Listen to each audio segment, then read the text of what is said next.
Greenland, Canada, Venezuela, Gaza, akin ka na lang. Parang ganyan ang hirit ni US President Donald Trump sa gustuhan niyang palawakin ang impluwensya ng Amerika. World domination? Mwahahaha! Panoorin ang aming balita with feelings!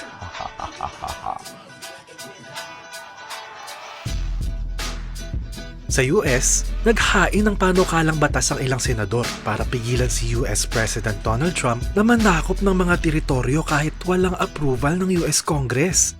Ito'y matapos paulit-ulit na igiit ni President Trump na dapat daw mapunta na sa Amerika ang Greenland, isang teritoryong hitik sa mineral at fossil fuel reserves.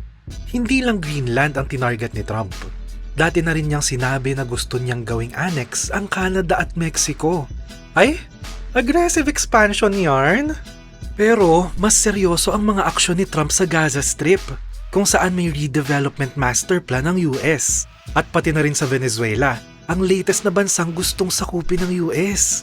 Matapos ang pag-aresto sa presidente ng Venezuela na si Nicolas Maduro nitong Enero, pinupwersa ngayon ng US ang Venezuela na buksan ang oil industry nito sa American investors. What?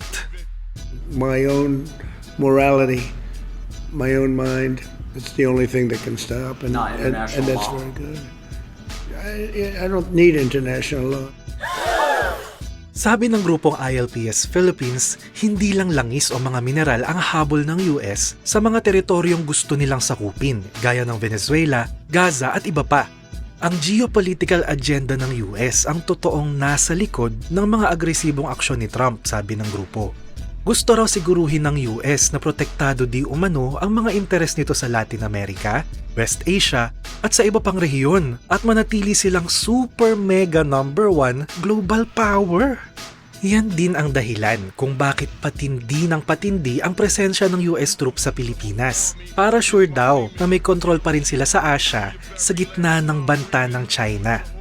Kaya naman, sabi ng anti-imperialist groups, lalong lumiliyab ang diwa ng nasyonalismo ng maraming mamamayan sa buong daigdig. O siya, hanggang sa susunod na balita, with feelings!